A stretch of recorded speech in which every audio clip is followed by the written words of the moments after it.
khusus untuk abang ya, saya potongkan ya, dari Kalimantan ya. Kalimantan. Ya Kak ya, Kalimantan ya. Kalimantan. Ini panas lagi ya, harus dimakan langsung ya. Itu garlicnya, Oh. itu lawannya. Oh. Sering ke Malaysia? KL ya. Sering lah. Ini Johor pertama kali. Kedua. Oh, kedua kali. Kalau ke sini pertama kali. Kesini baru pertama kali. Okey Abang Jufri, rasa dulu bang. Coba. Nih. Rasa dulu. Akak mau rasa dulu Kak ni. Boleh. Tentang panas-panas nih.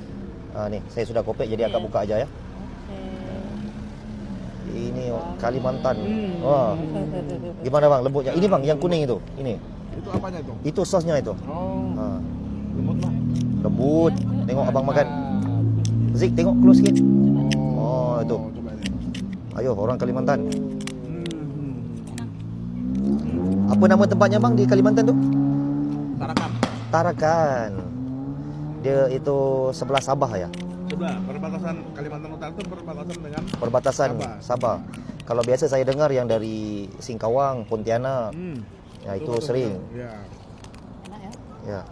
Ketam ini yang paling enak bila makan ada yang tukang, ada yang Iya, maaf, Ada itu ada yang buka. Ya. Iya, iya, iya, iya. Kalau tak mau buka, mau makan susah. Nggak, malas bukanya. Ya, tapi Ayo, udah Pak, dibuka ayo, senang. ayo, ayo, terus. Oh, ini. Okey, Bang. Ini, Bang, ya. Lembut, Lembut. Ayo Pak, ayo Pak.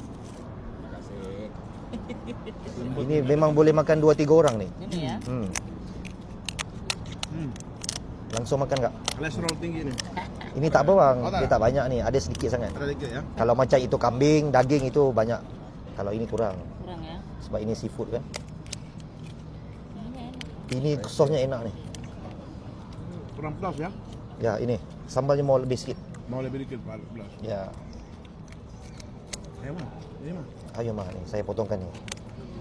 Bang, boleh panggil rakan-rakan yang orang Kalimantan Bang. Ayo. 6.500 bang. Berapa ribu? 6.500. 6.500 orang nonton. Ayo. Ya. Teman-teman saudara-saudara di Kaltara datang kita coba nih. Ya. Gimana Pak rasanya Pak? Ternyata sama sesuai dengan kita lihat komen di TikTok ternyata Ya. enak ini. Lembut, Enak. lembut banget nih.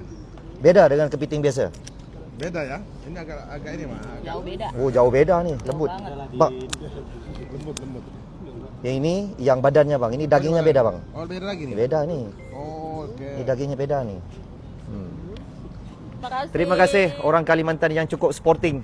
Jangan lupa mampir di sini. Baik Bang, makan dulu Bang. Kak. Baik.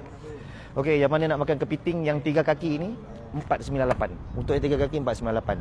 Okey, tolong cek sekejap dah follow saya ke belum. Kalau belum follow, tolong follow saya. Bagi satu like boleh. Satu komen dekat video ni. So dan tolong komen ramai-ramai. Salah ke seumur hidup sekali makan kepiting Alaska di nasi lemak lobster JB? Seumur hidup sekali, bukan selalu. Kalau salah bilang salah, kalau enggak salah bilang enggak salah. Kalimantan mari, Kalimantan. Ya.